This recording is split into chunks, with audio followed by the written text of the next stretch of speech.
दोस्तों नमस्कार, मैं आपका ब्रजेश यंत्री वास्तु कंसल्टेंट आपके साथ एक बार फिर। और आज हम बात करेंगे वास्तु का अहम सूत्र और उस पर डिस्कस करेंगे और देखेंगे उसके पीछे, वास्तु के पीछे साइंस क्या कह रहा है। हालांकि सभी दिशाओं को शुभ माना गया है और सभी दिशाओं पर मकान बनाए जा सकते हैं, लेकिन वास्तु के हिसाब से ईस्ट फेसिंग मकान सर्वोत्तम माना जाता है। कारण सूर्य के निकलने की दिशाएं। आपने अभी तक वास्तुविदों से, वास्तु शास्त्रों से ये समझा है कि पूर्व दिशा और उत्तरी दिशाएं वे दिशाएं हैं जहां से हमें प्राणिक और जैविक ऊर्जाएं प्राप्त होती हैं और धनात्मक ऊर्जा, ऋणात्मक ऊर्जा, positive energy and negative energy के अच्छे सोर्स हैं। पूर्व दिशा से प्राप्त होने वाले सूर्य की किरणों से हमें इलेक्ट्रोमैग्नेटिक एनर्जी मिलती है जो यूवी रेज से प्राप्त होती है। यही कारण है दोस्तों कि वास्तु में प्रथम सूत्र और बहुत इंपॉर्टेंट सूत्र जो ये कहता है कि आपका मकान इस तरह होना चाहिए कि वह पूर्व दिशा में और उत्तर दिशा में और इनके बीच की दिशा नॉर्थ ईस्ट, ईशान कोण में पर्याप्त खुला होना चाहिए। पर्याप्त खुला होने का सीधा तात्पर्य है कि हमें सीधे सनलाइट प्राप्त होनी चाहिए, सूर्य की किरणों से हमें भरपूर फायदा लेना चाहिए।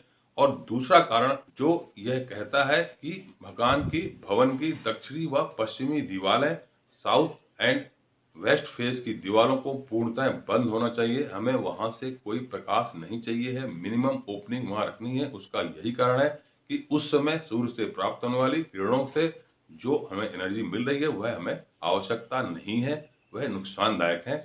अत्यधिक यूवी रेज से हमारे त्वचा पर सनबर्न और melanoma and non melanoma skin cancer होता है। और इन किरणों के बारे में, अल्ट्रावायलेट किरणों के बारे में वैज्ञानिक तौर पर यह माना जाता है कि हमें दिन में 5 से 15 मिनट ही सन का एक्सपोजर चाहिए है। इससे ज्यादा एक्सपोजर हमारे लिए नुकसानदायक है, त्वचा के लिए नुकसानदायक है, हड्डियों के लिए नुकसानदायक है। इसमें अगर विटामिन डी की मात्रा बढ़ती है तो यह कैल्शियम का मात्रा शरीर में बढ़ा देगा, जिससे हड्डियों में फिर नुकसान होगा, एडल्ट की हड्डियों को नुकसान करता है। विटामिन डी हमारे शरीर को सूर्य के प्रकाश से प्राप्त होता है। यह हमारे शरीर की बोन्स की एबनॉर्मलिटी को दूर करता है। विटामिन डी डिप्रेशन को दूर करता है। विटामिन डी फ्लू को रोकता है। विटामिन डी की एक्सेसिव मात्रा भी हमें नुकसान करती है। इससे उल्टी आना, मतली आना, ब्लड प्रेशर में प्रॉब्लम होना, डायरिया होना, कॉन्स्टिपेशन होना, यह सब समस्या होती है। मतलब हमें विटामिन डी भी चाहिए है और वह भी उचित मात्रा में चाहिए। उसकी एक्सेसिव मात्रा हमें नुकसान पहुंचा रही है। सुबह के समय मिलने वाले प्रकाश से हमारे दिमाग में, ब्रेन में एक हार्मोन डेवलप होता है जो सेरोटोनिन कहलाता है। यह वही केमिकल है जो हमारे शरीर में मूड स्टेबलाइजर का काम करता है। और वहीं दूसरी तरफ रात को अंधकार में ये फिर एक ट्रिगर का काम करता है और यह हमारे ब्रेन में दूसरा केमिकल जिसे मेलाटोनिन कहते हैं वह डेवलप करता है और यह हमारे साउंड स्लीप के लिए काम आता है।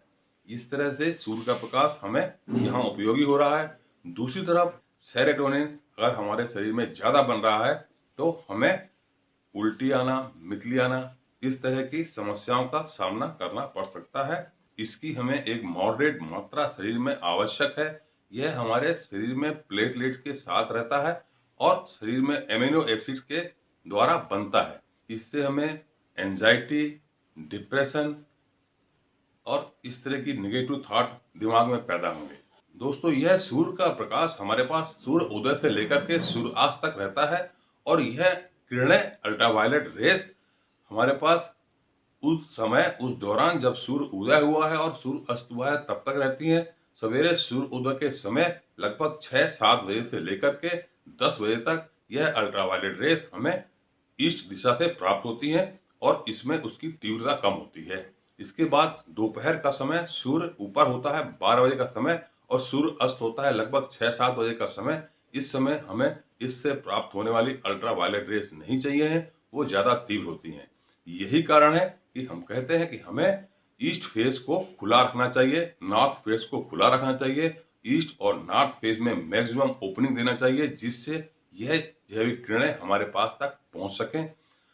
इन जैविक किरणों से हमें जो फायदे हैं वही हमारे एंसेस्टर ने, हमारे पूर्वजों ने पहचाना था और उन्होंने हमें इसका निर्देश दिया था कि सूर्य नमस्कार करना है। सूर्य को जल अर्पण करना है। यह सब इस बात पे इंगित करता है कि उन्हें इस बात का नॉलेज था। सूर्य से मिलने वाले प्रकाश में हमें अल्ट्रावायलेट रेस प्राप्त होती हैं और यह रेस इस तरह होती हैं कि यह 3 भागों में बांटी जा सकती हैं, UVA, UVB and UVC. Longest wavelength वाली किरणें हैं, यूवीबी मॉडरेट वेवलेंथ है और यूवीसी सबसे कम वेवलेंथ वाली किरणें हैं। यूवीए में हाईएस्ट वेवलेंथ है लेकिन इसमें सबसे कम एनर्जी होती है। यूवीबी में मॉडरेट एनर्जी है और यूवीसी में हाईएस्ट एनर्जी है। यह सूर्य से आते समय हमारे पास पहुंचती हैं। इसमें 95% यूवीए है, 5% यूवीबी है और यूवीसी हमारे पास पहुंच नहीं पाती हैं। यह रास्ते में एटमॉस्फेयर इसको एब्जॉर्ब कर लेता है। यूवीए रेस हमारे स्किन के इनर पार्ट को इफेक्ट करती हैं। यूवीबी हमारी स्किन को टॉप लेयर को इफेक्ट करती हैं और यूवीसी स्किन के आउटर मोस्ट पार्ट को इफेक्ट करती हैं। हालांकि यूवीसी हमारे पास पहुंचती नहीं है। तो दोस्तों, यही आज की वार्ता को समाप्त करने के पहले आपसे फिर वही बात कहूंगा कि चैनल को लाइक करें, सब्सक्राइब करें, जिससे आप यह वीडियो अपने YouTube चैनल पर अपने स्क्रीन पर पाते रहें। धन्यवाद।